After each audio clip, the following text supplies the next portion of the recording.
Hey everyone, welcome back. I was going to do a video on the midheaven 10th house of career, but I got a message from someone who was feeling a little bit down about the way their life was going with love and money, and I felt compelled to do their chart. Now, I've asked for permission to share. I always do, and by no means is this a complete reading. I just wanted to share some of the rare and beautiful patterns that I found to tell you what they mean, so that if you have these in your chart, you'll have a better idea of what they're all about, how to handle them.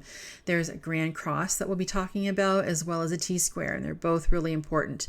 So I want to start off by saying that this person is a Pisces through and through. Their Sun, Moon, and Mercury are in Pisces.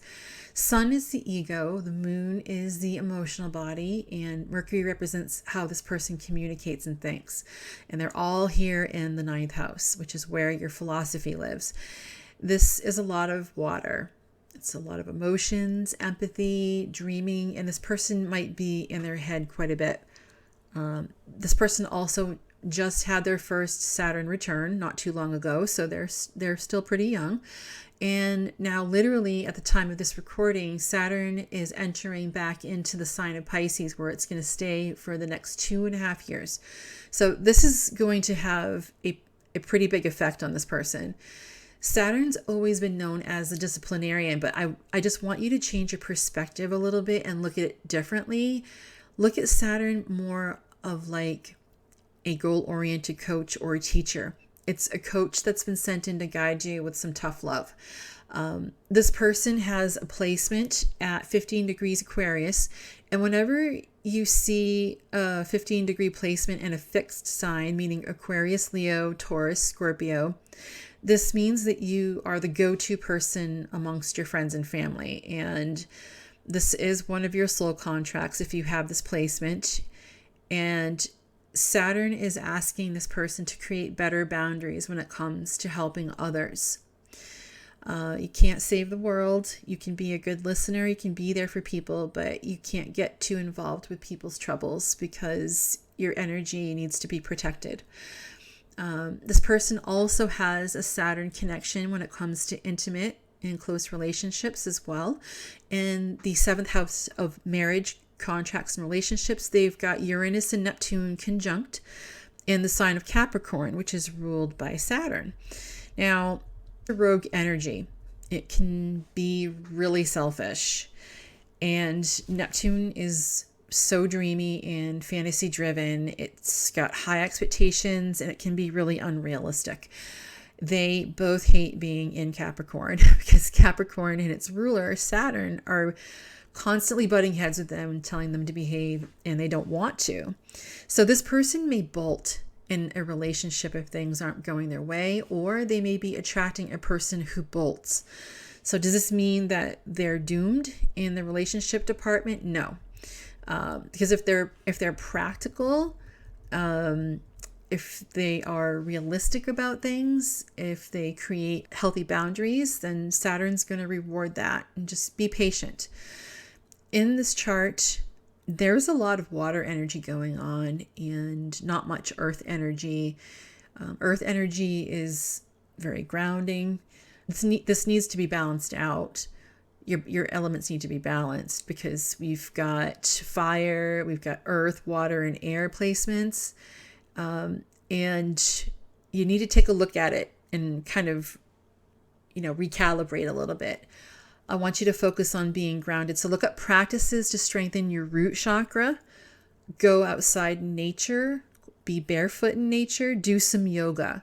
Before you embark on a lifelong partnership with someone, you really need to know who you are as a person and learn to love and accept yourself and fill your own cup. Doing this work's going to help you become more balanced and get you to that point. Now, let's talk about the grand square in the chart. A grand square is probably the rarest pattern in a birth chart. It always kind of takes me by surprise when I come across one. The grand square, or grand cross as they sometimes call it, is when you have 4 placements all square to each other in a diamond shape, and each planet placement is in a different element. So there's one in fire, one in earth, one in air, and one in water. it's pretty challenging because it creates this energetic gridlock, and people who have them have trouble getting things done. Some people who have them have trouble getting started.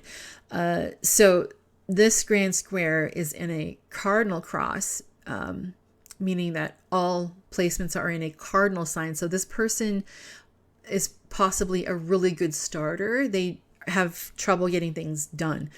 And that's the challenge. So how do we solve this? Well, I always say that being aware of it is half the battle, because then you can focus on writing that. But I have this time management matrix to help you just in case. So if you separate things into 4 quadrants, the first one is important and urgent, meaning all of your emergencies and deadlines and such. Number 2 quadrant is important and not urgent, planning, prevention, relationship building. Number 3 is urgent but not important, interruptions, some emails. I know that emails tend to take over sometimes with our time, and some phone calls. And then the 4th quadrant is not urgent and not important, meaning time wasters and busy work. So if you focus on using this matrix, it should help you out quite a bit. So let's look at the T-square pattern. With this particular setup, they've got their Chiron placement in Leo in the 2nd house, and it's in direct opposition to Saturn in Aquarius, and Pluto is squaring both of them in the 5th house of pleasure. So the 2 opposing placements are working against each other, and then the planet placement that's squaring both, which is Pluto, that's the challenge that you're having right now. This T-square is telling you that you need to learn how to have more fun. Have you forgotten how to have fun? So where do you look for the answers? You're going to look at what's called the release point in the T-square, and it's in that void that's directly across from where Pluto sits in your chart. So if you pull that up and you look across from Pluto, you're going to see Taurus, and it's in the 11th house of friendship and community. Taurus is an earth sign. It's grounded. The 11th house is all about having fun with friends and getting into the community and really filling your cup with all of that goodness, right? Of being together with other people. So the solution is you really need to surround yourself with good friends, with a good heart, good head on their shoulders, and just forget about life for a while. Spend some time, give back to your community, do some volunteer work, give to charity, all the good things that fill your heart. So your homework is to become aware of your ground square, make adjustments so that you can get more accomplished, balance out the elements of your chart by doing more earthy things, grounding activities, and to remember to have fun.